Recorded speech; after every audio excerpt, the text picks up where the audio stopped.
আজকে জ্বালানি তেলের অভাব, যখন এই সমালোচনা যারা করেছিল, এই বিএনপি এরাই তো করেছে, কত কথা বলেছে, জামাত বলেছে। তা এখন পাইপলাইনে কেন তেল আনলাম ভারত থেকে? ওই পাইপলাইনে নাকি আমি তেল গ্যাস সব দিয়ে দেব। এখন হাড়ে হাড়ে টের পাচ্ছে না আমি কি তেল এনেছিলাম না তেলটা দিয়ে দিয়েছি। এখন ওই তেলের উপরই তো ভরসা। ভারতে গালি দিয়ে চিকেন নেক করবে, সেভেন সিস্টার দখল করবে, লম্বা লম্বা কথা যারা বলেছিল, আজকে সেই ভারতের কাছে তেল ভিক্ষা চেতে হয়, চাল ভিক্ষা চেতে হয়, সার ভিক্ষা চেতে হয়। কেন? বিদ্যুৎ চাইতে চাইতে হয়। আমরা বিদ্যুৎ আমদানি কেন করলাম সেটা নিয়ে সমালোচনা।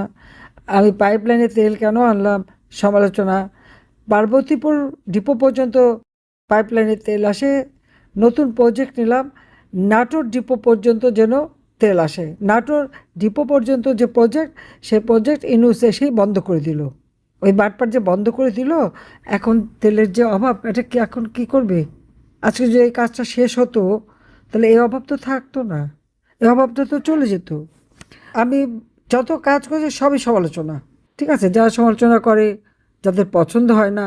মেট্রো রেল করেছি, খুব খারাপ কাজ, তার জন্য মেট্রো রেলে না চড়ে। এক্সপ্রেসওয়ে দিয়ে তার জন্য গাড়ি না চালায়। সেতু একটার পর একটা সব সেতু, ওগুলি যেন পার না হয়। যে রাস্তা করেছে ওই রাস্তার জন্য না চলে, তাহলে তো হয়ে গেল।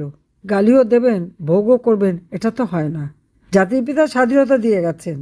17ই এপ্রিল যেখানে সরকার গঠন হলো, প্রথম স্বাধীন বাংলাদেশ সরকার, সেই সরকার করেছিল বলেই তো স্বাধীন হয়েছিল।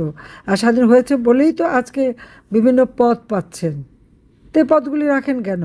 সব ছেড়ে দেন, প্রভু পাকিস্তানের কাছে চলে যান, তাও যদি কিছু দেয়। ওদের বুটের লাথিটা খেতে খুব পছন্দ ছিল এদের।